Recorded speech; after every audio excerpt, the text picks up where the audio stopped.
अस्सलाम वालेकुम students, welcome to the second video of last week. हम डिस्कस कर रहे हैं क्यूरी प्रोसेसिंग में मैंने पहले आपको एग्जीक्यूशन ऑफ क्यूरीज दिखाई है। अभी हम कास्ट एस्टिमेशन देखते हैं। Query cost calculation, how much time query will take to be execute. एक क्यूरी जो आप करते हैं कितना टाइम उसे लेना चाहिए। एक्चुअल चीज़ जो होती है इसमें हाउ टाइम में हमारे पास एक बात आपने जहन में रखनी है। ये मैंने स्टार्ट के लेक्चर में भी डिस्कस किया था, फिर फंक्शन ऑफ डीबीएमएस में भी डिस्कस किया है। अगर आप फंक्शन ऑफ डीबीएमएस में देखेंगे, वहाँ पे मैंने एक फीचर डिस्कस किया था, सपोर्ट टू डाटा कम्युनिकेशन। उसमें डिस्कस किया था कि देखें, आपका जो डीबीएमएस होता है, डीबीएमएस ना is not eligible to read और write data from secondary memory. तो ये जो सेकेंडरी मेमोरी के ऊपर, क्योंकि आपका डाटा परमानेंट सेव होना है तो सेकेंडरी मेमोरी के ऊपर ही सेव होना है, और अगर आप रीड करेंगे तो वहीं से लेके आएंगे। लेकिन जो आपके टूल्स होते हैं, ये सॉफ्टवेयर्स होते हैं, ये सेकेंडरी मेमोरी से डाटा खुद रीड राइट नहीं करते, बल्कि इनकी हेल्प करता है ऑपरेटिंग सिस्टम। ये खुद से नहीं कर रहे होते, कौन करके दे रहा होता है? ऑपरेटिंग सिस्टम से। साफ ज़ाहिर है, अब जब ऑपरेटिंग सिस्टम करके देगा तो वो फिर उसका जो टाइम होता है वो टाइम बड़ा क्रिटिकल होता है। जितने आपके पास जो क्यूरी प्रोसेसिंग में हम वो करते हैं, एक्चुअली दो चीज़ें होती हैं। एक तो वहाँ से रीड राइट ऑपरेशन, और फिर उसके ऊपर ऑपरेशन करना। जो ऑपरेशन अप्लाई होता है वो उसका टाइम निग्लिजिबल होता है। जो मेजर टाइम होता है वो कौन सा होता है? जो आप रीड और राइट ऑपरेशन करते हैं। जब रीड और राइट ऑपरेशन करेंगे तो उसका टाइम काउंटेबल होता है। और एक्चुअली हम यहाँ पे कास्ट एस्टिमेशन में जो क्यूरी की कास्ट एस्टिमेट करते हैं, उसमें हम एक्चुअली यही नोट करते हैं कि ये क्यूरी अगर एग्जीक्यूट हुई तो इसको कितने ऑपरेशंस रिक्वायर्ड होंगे टू बी एग्जीक्यूटेड, कि वो एग्जीक्यूट हो तो कितने रीड और राइट ऑपरेशंस रिक्वायर्ड होंगे, क्योंकि वही क्रिटिकल होते हैं, वही काउंटेबल होते हैं, उन्हीं का टाइम लग रहा होता है।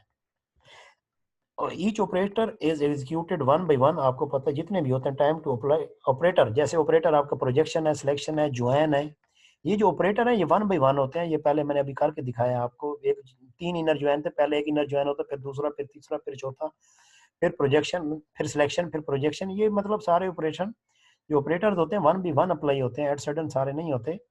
उनके इंटरमीडिएट रिजल्ट स्टोर होते हैं। तो उनका जो ऑपरेशन का रिजल्ट होता है, मतलब 2 टेबल आपके पास है, आपने ज्वाइन करना है, इस टाइम को हम निग्लिजिबल कहते हैं। ये बहुत लीस्ट होता है, क्योंकि ये डीबीएमएस खुद कर रहा होता है और क्विक होता है। लेकिन डाटा को लेके आना, रीड करना, रीड के ऑपरेशन कॉस्टली, टाइम कंज्यूमिंग होते हैं। तो हमारा इस में जो क्यूरी प्रोसेसिंग में होता है, टाइम हम जो कंप्यूट कर रहे होते हैं वो यही होता है। तो जो इनर ब्रैकेट्स होंगी, साफ ज़ाहिर है वो सबसे पहले एग्जीक्यूट होंगी। उसमें जो है ना, how many read and write operation will be executed, कितने चाहिए होंगे, रीड कितने, ऑपरेटर कितने अप्लाई करने पड़ेंगे, राइट रिजल्ट कितने होंगे, मेजर टाइम आपका क्या है, वो जो ऑपरेटिंग सिस्टम करेगा। सबसे पहले देखते हैं कंप्यूटेशन होती कैसे है। क्यूरी की कंप्यूटेशन हो या फिर कोई भी कंप्यूटेशन हो, आप ज़रा इमेजिन करें 4+5+7, आपके फोन माइंड में आएगा 16। हाउ दिस 16 हैपन्स, कैसे हुआ, ज़रा इसको आपने देखना है। ये ऐसे एट सडन नहीं होता। आपने एक्चुअली अगर थोड़ा सा अपने माइंड को स्लो करें, your mind is so quick, और विद इन नो टाइम इसने आपको 16 दिया है। लेकिन अगर आप बच्चे के लेवल पे देखें तो आप फर्स्ट टाइम कोई एडिशन बस सीख रहा है, नंबर्स हैं, तो वो पहले 4 को रीड करेगा, फिर 5 को रीड करेगा, फिर अप्लाई करेगा, फिर वो जो 9 बनेगा उसे याद रखेगा, फिर 9 उसके जहन में आएगा, फिर 7 आएगा, फिर रिजल्ट होगा। तो हम कहते हैं कि आपने 4 को एक्सेस किया, आपने 5 को एक्सेस किया, आपने रिजल्ट बनाया 9, और 9 को आप अपने मार्क्स क्या करेंगे, मेमोराइज करेंगे, सेव करेंगे। इंटरमीडिएट जो रिजल्ट होता है वो आपने याद रखना है। अगर साफ ज़रा मशीन की बात करेंगे, से यहाँ पे याद रखने के लिए आपको क्या करना होता है, मेमोरी में राइट लिखना पड़ता है, मेमोरी में राइट करना पड़ता है। फिर 9 एक्सेस करेंगे, फिर ये जो राइट किया हुआ है, फिर 7 एक्सेस करेंगे, तो अप्लाई करेंगे ऑपरेटर, रिजल्ट आपके पास आएगा 16। तो ये देखें, हमने इस 4 को एक्सेस किया। अगर डेटाबेस की बात करेंगे तो ये 4 हमें रीड करना पड़ेगा, ये 5 आपको रीड करना पड़ेगा, जो रिजल्ट आएगा 9 इसको राइट करना पड़ेगा, फिर 9 को रीड करना पड़ेगा, फिर 7 को रीड करना पड़ेगा, जो रिजल्ट 16 बनेगा वो यूज़र को दे दें, बस उसको राइट करने की जरूरत नहीं है। तो इस तरह से आपने सोचना है। 4 को हमें रीड करना है, गेट करना है डेटाबेस में से, 5 को गेट करना है। रिजल्ट जो आएगा उस रिजल्ट, इंटरमीडिएट रिजल्ट जितने भी होंगे वो सारे के सारे क्या होंगे, राइट होंगे। राइट होने के बाद फिर अगला ऑपरेशन करना है तो उसे फिर रीड करके लाना पड़ेगा। ये अपने माइंड में ज़रा फिक्स करना है आपने। तो हमारे पास एक क्यूरी है, ये बुक। अब यहाँ पर देखें,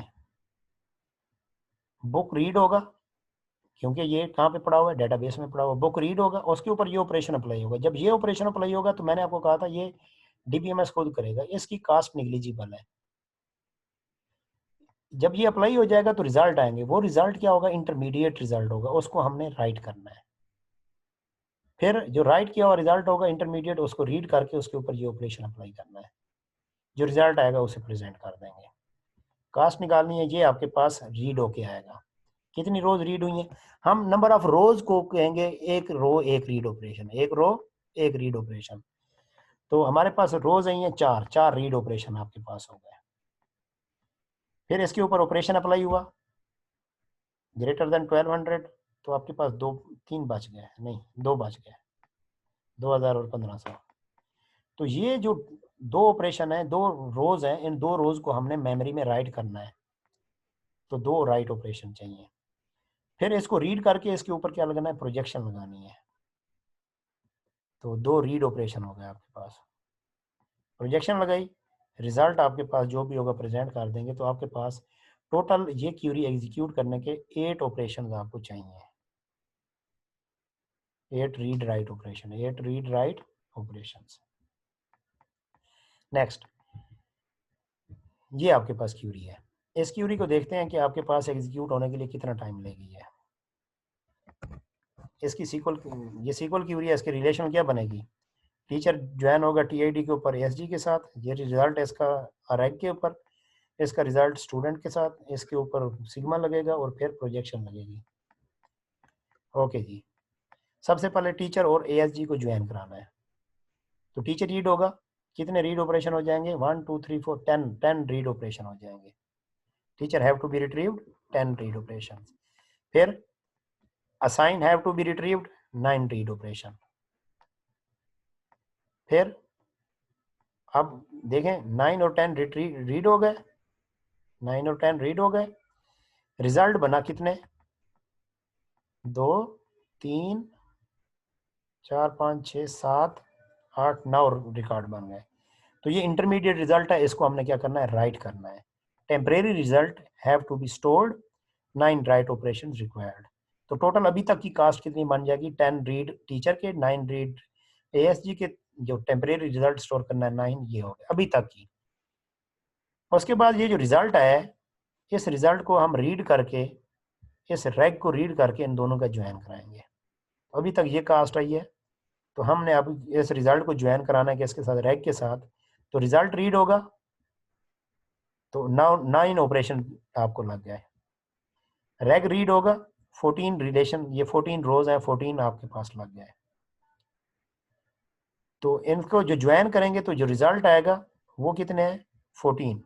तो 14 राइट ऑपरेशन हो जाएंगे। तो अभी तक जो कुछ कास्ट होगी वो क्या होगी, यहाँ तक पहले थी 10 9 9, अब क्या है 9 14 14, ये भी ऐड हो गई। नेक्स्ट, अब जो टेम्परेरी रिजल्ट था उसको रीड करना है और फिर स्टूडेंट के साथ इसे क्या करना है, ज्वाइन करना है। तो ये कास्ट थी पहले, स्टूडेंट रिजल्ट को रीड करेंगे तो कितने आ जाएंगे, 14 रीड हो जाएंगे। स्टूडेंट को रीड करेंगे तो 11 रीड हो जाएंगे। इनको ज्वाइन करेंगे तो रिजल्ट आ जाएंगे आपके पास 14। तो फिर आपके पास कास्ट जो बनी, ये 14 प्लस 11 प्लस 14 भी ऐड हो जाएगा। ये अभी तक की कास्ट होगी। तो अब रिजल्ट कितने, 14 आपने राइट कर दिए थे, इसके ऊपर क्या लगाना है, सिलेक्शन लगाना है, सिग्मा लगाना है। तो ये 14 रीड करने पड़ेंगे, 14 क्या करने पड़ेंगे, रीड करने पड़ेंगे। तो 14 रीड ऑपरेशन चाहिए आपको। उसके बाद फिर क्या चाहिए, इसके ऊपर ऑपरेशन होगा क्या, नॉट लाइक ए। आपके पास रिजल्ट आ गए 7, आपके पास रिजल्ट आ गए, नहीं 7 नहीं है, 3 और 3 6। तो ये 6 रिजल्ट आप राइट कर देंगे, राइट ऑपरेशन आपको करना पड़ेगा। तो आपकी कास्ट बन जाएगी 14 प्लस 6 ऐड हो जाएगा। अब इन 6 के ऊपर फिर आपने ऑपरेशन करना है, तो 6 को फिर रीड करके ले आएंगे और उसके ऊपर प्रोजेक्शन लगाएंगे। फाइनल रिजल्ट आपके पास ये आ जाएगा। अब इसको राइट करने की जरूरत नहीं है, तो ये आपके पास टोटल कास्ट बन जाएगी। तो इसको हम कहते हैं कास्ट एस्टिमेशन। तो नेक्स्ट हम एक एग्जांपल कर लेते हैं।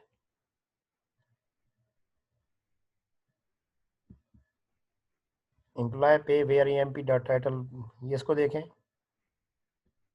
एम्प्लॉय रीड करना पड़ेगा आपको, 8 रीड ऑपरेशन। पे रीड करना पड़ेगा, 4 ऑपरेशन। ये रिजल्ट बनेगा। ये टेम्परेरी रिजल्ट है, इसको स्टोर करना है तो 32 ऑपरेशन आपको राइट करने पड़ेंगे।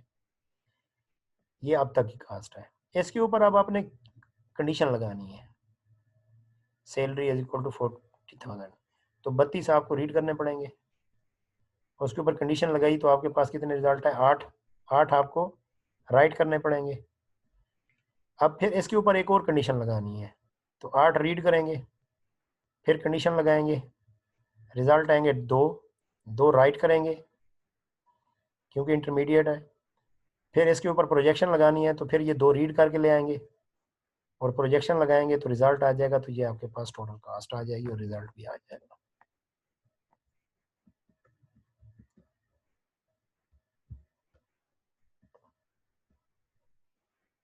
अच्छा जी, एक और एग्जांपल देखें। ये चीज़ तो हम कर गए थे, ये दोबारा कैसे आ गई है।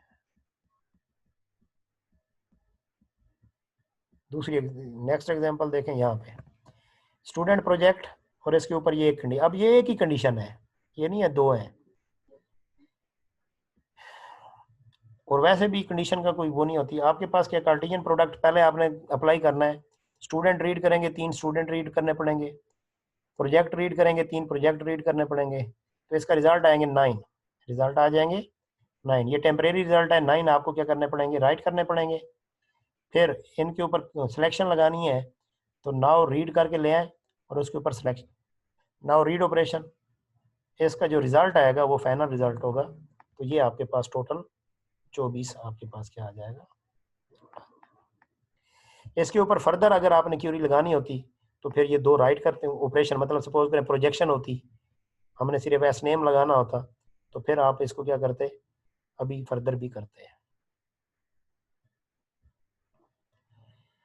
ओके जी, नेक्स्ट आपके पास ये क्यूरी है। अब देखें इसके ऊपर प्रोजेक्शन नहीं है, तो इसका मतलब है आप इसे रीड करेंगे, इसे रीड करेंगे, जो भी रिजल्ट होगा वो भेज देंगे।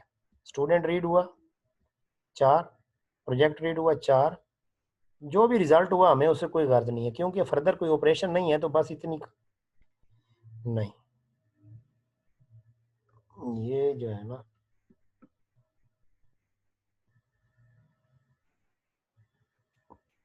इसके ऊपर प्रोजेक्शन लगी हुई है। अगर यहाँ पे ज़रा नोट करें,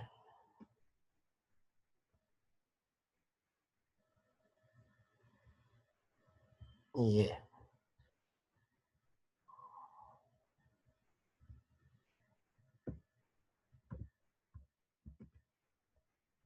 ऊपर नीचे हो गई है, यहाँ पे लिखें। ओके, अब देखें इसको। 4 रीड किए, 4 प्रोजेक्ट रीड किए, रिजल्ट आया 3। अब इसके ऊपर प्रोजेक्शन लगानी है, तो 3 आपके पास रिजल्ट आएंगे। तो आपने क्या किया, 3 को राइट कर दिया, फिर ये 3 रीड किए और प्रोजेक्शन लगी, ये रिजल्ट आया। तो ये आपके पास टोटल आपके पास रिजल्ट आ जाएगा। अब फर्ज करें इसके ऊपर प्रोजेक्शन नहीं है, पाए नहीं है, तो फिर आपके पास क्या आ जाए, 4, ये 4 और टोटल ये 8, 11 नहीं 8।